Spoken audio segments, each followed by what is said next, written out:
wasn't to happen. Well, let's go from LeBron's best dunks to one of his best former teammates, shall we? Because right now on ESPN.com, our insiders, they put together a piece on Anthony Davis and a potential trade. So, Perk, Shanae, you hear that? You hear that noise? Oh, that sounds like a Bobby Money Moves music here. Say that 10 times fast. So, Bobby, where are we starting here on a move for AD? We're going to start with the Eastern Conference leading Detroit Pistons, 19-5. Certainly have the tradable contracts to go out and get a player like Anthony Davis here. When you are looking at Tobias Harris, who is on an expiring contract, they have two young players down here with Jaden Ivey and Ron Holland. The one thing in this article that was not included, which is kind of a deal breaker for me, is all these draft picks that Detroit has available here. Certainly some of their first round picks. And a trade like that certainly works. I have concerns for both ends of this here. Certainly for Dallas here, where you're not replenishing another big. Remember, you lost Derek Lively already. And then for Detroit, breaking up that roster that is number one in the East. Chemistry is a delicate thing to try to mess with there if you're the Detroit Pistons. And guess what? A championship is a delicate thing, too. When you're trying to win one, I would do it. All right. I would do it if I was the Pistons. And you're not having to give up either one of your bigs in Isaiah Stewart or Jalen Duren, and you pay AD, put him at the 4 in the Eastern Conference. That's like when they traded for Rasheed Wallace back in the day. You know what I mean? You go from popular to powerful, damn it. And I think you're making this assessment that potentially you do it because the Eastern Conference is wide open. And I actually think about another team, the Toronto Raptors, who are currently sitting at 5th in the East. Teams in the circumstances that take a look at a star player like Anthony Davis tend to be able to want to get them because they understand that this is the way you can do it. Yeah. Especially when you're a market like Toronto. They lost, 6 out of their last 7 or so games after winning 9 straight. Yeah. Could this be possible for the North? Well, ask and you shall receive right now here. Certainly a Toronto team that, as you said, is taking on water. And when you look at it, as far as the players that you have, let's take out Scotty Barnes and Brandon Ingram and Emmanuel Quickley. They do have that R.J. Barrett contract here. He's got 2 years left on his contract. Jakob Poeltl just signed an extension. He's got 5 years left. He can't be traded until early December or early January, excuse me. And then a young player like Ochai Agbaji. That actually works, and they also have a lot of their draft picks here. So you're not touching your core as far as where you are with that. There is one trade that I have not illustrated that I do think would work, and I like the best here, but I don't know if this trade machine can actually handle something like that when you're looking at it from down. Oh, we are in Hollywood. There it is. Take you to my big board. How about this whopper here? How about this 5-teamer when you're looking at Atlanta, Dallas, Sacramento, Golden State, and the Detroit Pistons here? Anthony Davis to the Atlanta Hawks. And look what else they get with them. Jonathan Kuminga, Buddy Hield, certainly a throw-in as far as their character, just as far as to make the trade work.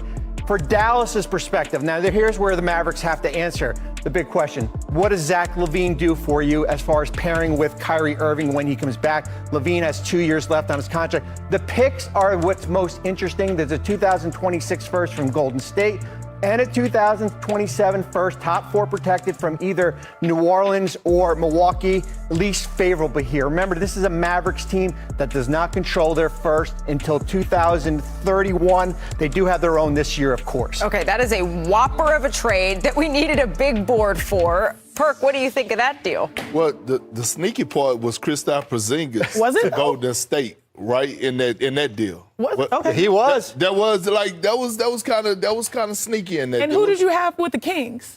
Oh, Trae Young. Thank you. That was the sticky part. That's what I was saying. You're talking about Porzingis. I'm like, hey, we're just talking about Anthony Davis. Davis. But overall, what do you think of that trade, Perk, for Anthony Davis? Listen, earlier today, I was like, the Dallas Mavericks should, keep AD. But that Detroit. You mean 5 minutes ago? I'm telling you, that Detroit move got me thinking. But this 5-teamer, I'm looking at it. I like it. I wouldn't mind seeing Anthony Davis the Hawks actually get better. The way Jalen Johnson been balling, hey, Bobby, that was what you was supposed to do.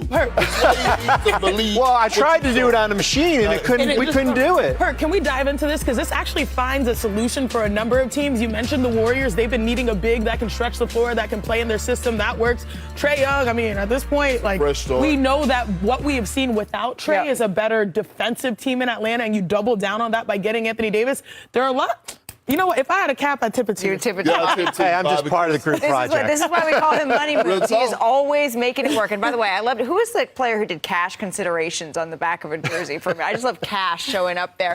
The Mavericks, whether or not they move on from Anthony Davis, we will see. But they'll be on our air Christmas Day alongside Jalen Brunson and the Knicks, hosting the Cavs at noon area. Steph Curry, he returned to practice on Wednesday. He's been out for 2 weeks now with the quad contusion that he suffered against the Houston Rockets. Remember, Golden State is 3-2 in the games that Curry has been out. Our NBA reporter, Anthony Slater, he joins us now. It's a little bit foggy where Slater is, but you have some sunny news for us. We have a date for Steph Curry's return. When is that, and how has his ramp-up looked here, Slater? Tomorrow night, Minnesota at home. The Warriors have targeted this really since last week. They told him to skip that 3-game road trip out east. They had him stay home, get treatment purposely to get ready for Wednesday night's practice. They're in the middle of 4 days off because of this Cup week, and they had a night practice. They scrimmaged. He did all 6 minutes. He came out of it well. So right now the expectation is he's back Friday, and this comes at an important moment for the Warriors this season. They feel like this could be somewhat of a turning point. They're getting healthier, obviously, with Steph coming back, but also 14 of their next 20 are at home. They have a lot of off days mixed in. Their defense is up to 3rd in the league. They've held 4 of their last 5 opponents under 100, but they need to fix the offense, and Steph Curry can potentially fix the offense. So they're sitting at 8th in the standings, 13-12, kind of disappointing, but they're playing Minnesota, who's 6th, and that's their target this season, get at least in the top 6, and now feels like the moment they need to make a move. All right, Steph Curry coming back tomorrow against the Minnesota Timberwolves, and maybe if they can put together a little bit of a healthy run, the Warriors could make a run up the standings. Anthony Slater, we always appreciate the time. So with Steph coming back, that's good news, but in Curry's absence, an unlikely Pat Spencer has really stepped up. His averages, 16 points, almost 6 assists per game in December, both the most on the team. Now joining NBA Today, Warriors starting point guard, Pat Spencer. Pat, congratulations. Have you gotten used to hearing that yet? Starting point guard for the Golden State Warriors? It started for about a week, but thank you. It'll be good to have number 30 back. For anyone who doesn't know, you are a 4-time All-American player in lacrosse at Loyola, and you're called one of the best lacrosse players ever. You essentially won the Heisman Trophy of lacrosse. So how the heck did you decide that instead of signing after being the number 1 pick, you wanted to transfer to Northwestern, go overseas, and ultimately bet on an NBA dream? Yeah, I'm a believer that if you have a passion for something, you have to follow it. I love lacrosse, but basketball was always my first love. There was no clear-cut path for what was ahead for hoops, but that doesn't scare me. I like being the underdog. So, the basketball journey, although it didn't look like a clear-cut picture, super intriguing to me, and it's my first love. I had to follow it. You've exuded confidence on the floor, especially when you were in the starting spot.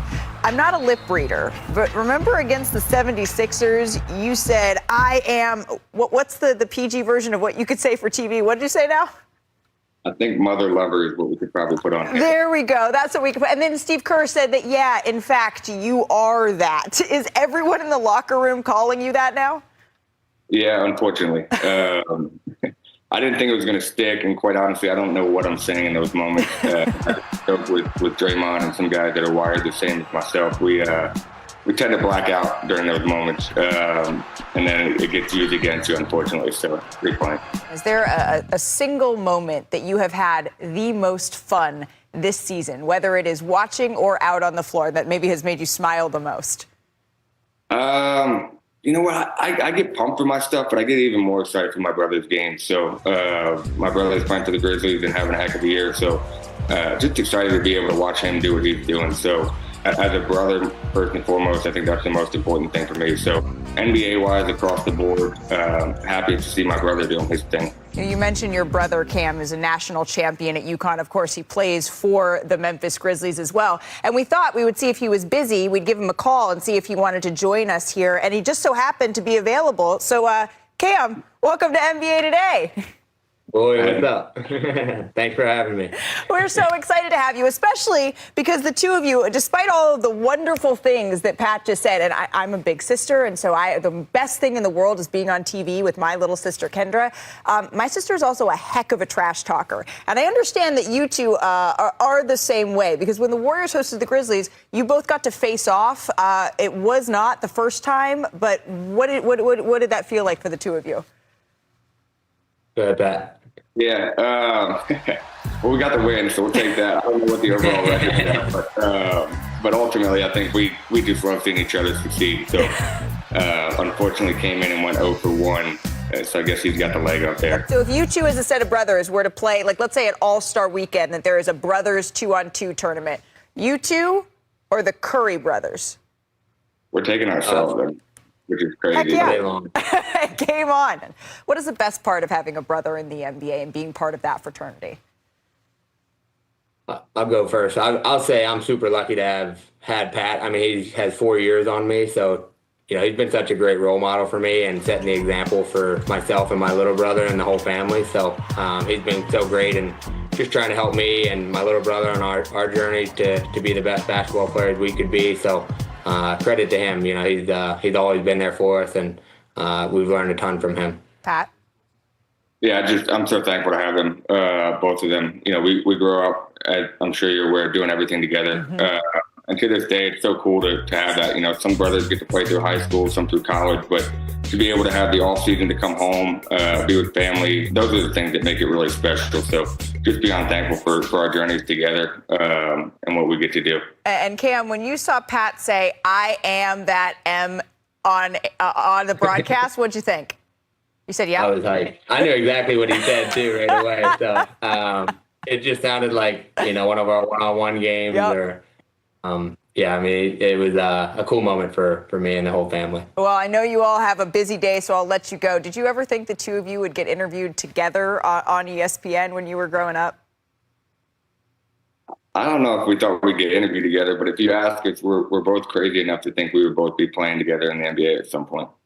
I love that. I love it. Gentlemen, thank you so very much. Best of luck with your respective seasons, and I'm sure we'll be seeing you down the road. Thank you so much for stopping by.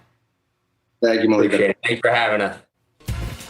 And tremendous mustache for Pat there. The Spencer brothers have put up very similar numbers this month. They're both averaging right around 16 points, 6 assists on 60%. Dub Nation, listen up. The NBA trade rumors just hit DEFCON 1, and the Warriors could be at the center of the biggest shakeup of the 2025-26 season.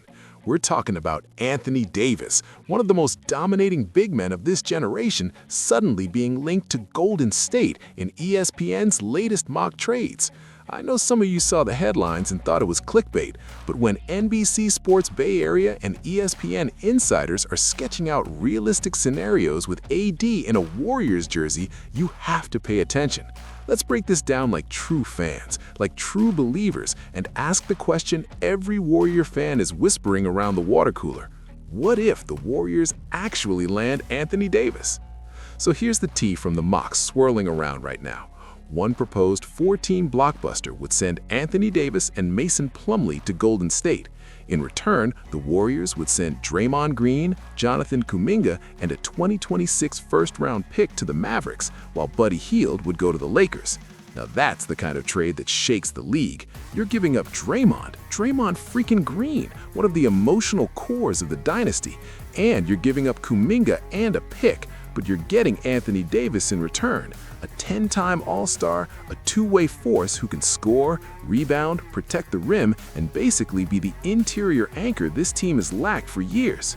NBC Sports Bay Area laid it out, and ESPN's Kevin Pelton even chimed in that while it might not be the smartest decision to break up the Green-Curry pairing, if the Warriors are struggling to find consistency when healthy, Davis could be worth the gamble because of the huge offensive upside he brings. Now let's be real. Anthony Davis has injury concerns, especially since his move to the Mavericks didn't go exactly as planned. But when healthy, This man changes the geometry of a basketball court. He makes Curry's gravity even deadlier because he commands attention inside. He makes Draymond set screens with more menace. He makes guys like Buddy Hield and Brandon Podziemski able to operate with more space. That's the kind of impact that's hard to replicate with any trade except for superstar talent. And Golden State's roster, while loaded with shot creation and experience, still lacks that true big presence that can consistently protect the rim and dominate mismatches. But the rumors didn't stop there. Another mock trade tossed around would see the Warriors swing for Kristaps Porzingis instead, acquiring a stretch five who can handle space on both ends, while Sacramento grabs Trae Young and takes the ball in a whole new direction. In that scenario, Golden State parts with Kuminga, Hield, and a protected pick, but gains a front-court piece who has all-star experience and fits nicely next to Curry and Butler. Sure, Porzingis isn't AD, but this mock shows that the Warriors are seriously being considered in multiple blockbuster discussions. Here's why this matters for Warriors Nation. The team is still fighting for identity. They've hit inconsistency early in the season, and while Curry is carrying the offense in vintage MVP form, the rest of the roster has struggled to consistently pad wins on both ends. Defense has been sketchy at times, and floor spacing has been too reliant on Curry's brilliance.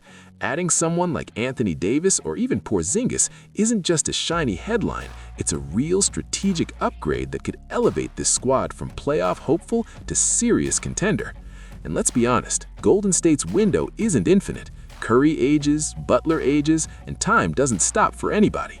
If they have a chance to add a game-changing talent and tilt the scales, you best believe they'll at least explore it. The NBA is a business, and even dynasty teams have to adapt or fall behind. So, Warriors Nation, I want to hear from you. Do you think bringing in Anthony Davis would make the Warriors legitimate title contenders again? Would you trade Draymond or Kuminga to get him? Or is there another star you'd prefer Golden State pursue? Drop your opinions in the comments, hit like if you want to see the Warriors go after a superstar, and make sure you subscribe to Warriors Nation News for the latest updates, reactions, and trade rumblings as this story develops. Let's talk, because this is the kind of season that could go down in history for the Bay.